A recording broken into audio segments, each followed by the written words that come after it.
تو اس نے ضیافت کی، ضیافت کہنے لگا کہ محمد شاہ اب تو ہم بھائی بھائی بن چکے ہیں، 3 دن قتل عام کیا کمبخت نے دلی میں، اب تو ہم بھائی بھائی بن چکے ہیں، تو ہم نا دستار اپنی تبدیل کریں، تو میرا بھائی میں تیرا بھائی، اپنی پگڑی اتار، اس کی پگڑی اتار کے اپنے سر پہ رکھ لی، اس کی اتار کے اس کے بس سر پہ رکھ لی، وہ بیچارہ نہ کہنے کا نہ سننے کا، محکوم کی کیا طاقت ہوتی بھی، او گیا کو نور۔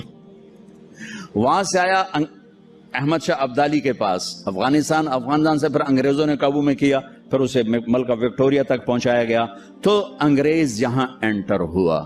کب انٹر ہوا؟ جب ہم زوال کا شکار تھے۔ اب آپ حیران ہوں گے، جب صرف 2 لاکھ کے ساتھ، کبھی 2 لاکھ سے زیادہ گورا اس ملک میں نہیں رہا، اور 20 کروڑ انسانوں پر حکومت کی۔ کس لیے کی؟ کہ وہ آپس میں لڑ لڑ کے مر رہے تھے، آپس میں لڑ لڑ کے فنا ہو رہے تھے، اور اجتماعی سوچ ختم ہو گئی تھی، اجتماعیت ختم ہو گئی تھی۔ تو 1757 میں سراج الدولہ کو شکست ہوئی، اور وہ اس کا حقدار تھا کہ اسے شکست ہوتی۔ سازش میں چھوٹا سا بہانہ ہے، سازش ہوئی، میر جعفر مل گیا، لیکن میر جعفر کا ملنا شکست کا سبب نہیں ہے، سبب نااہلی ہے۔ سراج الدولہ دن کے 12 بجے اٹھتا تھا، پورے بنگال کا بادشاہ، اور اس کے مقابلے میں کلائیو، لارڈ کلائیو، اس کی کلرک کی حیثیت تھی، وہ کم وقت دن چڑھنے سے پہلے گھوڑے پہ سوار ہوتا تھا، اور دن چھپنے کے بعد گھوڑے سے اترتا تھا۔ وہ سارا دن گھوڑے کی پشت پر، اور وہ سارا دن رات کنیزوں کے درمیان، لونڈیوں کے اندر سراج الدولہ، اور دن میں سوئے ہوئے ہیں۔ نواب صاحب 12 بجے اٹھیں گے تو شکست تو پھر مقدر ہے۔ میدان ان کے ہاتھ میں ہوتا ہے جو میدان میں کھڑے ہوتے ہیں۔ راگ و رنگ، ناچ گانا، موسیقی، یہ زوال کی نشانیاں ہیں۔ جو قومیں تباہ ہوتی ہیں وہ سارنگی کی سر پہ تباہ ہوتی ہیں، جو قومیں سر اٹھاتی ہیں وہ تلوار کی جھنکار پہ سر اٹھاتی ہیں، وہ تیر کی سنسناہٹ پہ سر اٹھاتی ہیں۔ میری ساری نسل گانے بجانے میں ڈوب چکی ہے، اور میرے دانشور اس کو تہذیب اور ثقافت کا نام دینے کے لیے سارے زور لگا رہے ہیں۔ ارے مجھے چھوڑ دو، میری بات دیوار پہ مار دو، پاگلو اپنے شاعر کو پڑھ لو جس کو تم سارے مانتے ہو۔ تجھ کو بتاتا ہوں کہ تقدیر امم کیا ہے، شمشیر و ثنا اول، طاؤس و رباب آخر۔ جب قومیں اٹھتی ہیں تو ان کے نغمے تلوار کی جھنکار ہوتی، گھوڑوں کی ہن ہناہٹ ہوتی ہے۔ ولادیات ذبحان، قربان جو میرا اللہ گھوڑوں کے ہن ہنانے کی قسم اٹھا رہا، ہائے ہائے ہائے ہائے۔ ولادیات ذبحان فالموریات قدحا فالمغیرات صبحا فاثرن به نقعا ووسطن به جمعا۔ تیمور نے دنیا فتح کی، کبھی محل میں زندگی نہیں گزاری، خیموں میں کم وقت سوتا رہا، ساری زندگی خیموں میں سویا۔ چنگیز خان دنیا کا سب سے بڑا فاتح ہے، ساری زندگی خیمے میں سویا، کبھی محل میں نہیں سویا۔ اس کی اولادوں نے سونے چاندی کے گھر کھڑے کر دیے، وہ موت تک خیمے میں سویا۔ کہ آؤ میں تمہیں بتاؤں کہ قوموں کی تقدیر کیا ہے، بلندی کب آتی ہے، زوال کب آتا ہے۔ جب شمشیر ہوتی ہے، تیر و تلوار کے نغمے ہوتے ہیں تو یہ اوپر اٹھتے ہیں، اور جب تانسین ہوتے ہیں اور طبلے کی تھاپ ہوتی ہے اور سارنگی کی سر ہوتی ہے اور گانے والی کیا آواز ہوتی ہے، تو پھر وہ قومیں سو جاتی ہیں، ڈوب جاتی ہیں، ہلاک ہو جاتی ہیں، تباہ ہو جاتی ہیں۔ تم شریعت کو بیچ سے نکال دو، تاریخ کو بیچ میں لاؤ کہ قوموں نے عروج کیسے پکڑا، زوال کیسے آیا۔ سارے حکمران ڈوبے ہوئے تھے سارنگیوں میں، کنیزوں میں، تو اللہ نے انگریز بھیجا، جاؤ ان سب کو جوتے مارو اور ان کو تخت سے کان سے پکڑ کے اتار دو۔ آخری میں ٹیپو سلطان تھے، لیکن جب کوئی قوم ڈوبتی ہے تو ایک فرد مشکل سے ہی کسی کنارے لگا سکتا، لہذا وہ اپنی جان کی قربانی دے گئے۔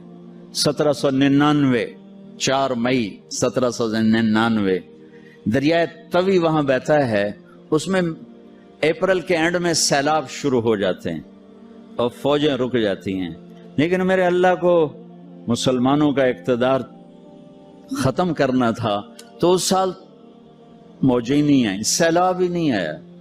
دریا خشک پڑا تھا، اور انگریز کی مدد کرنے والے کون؟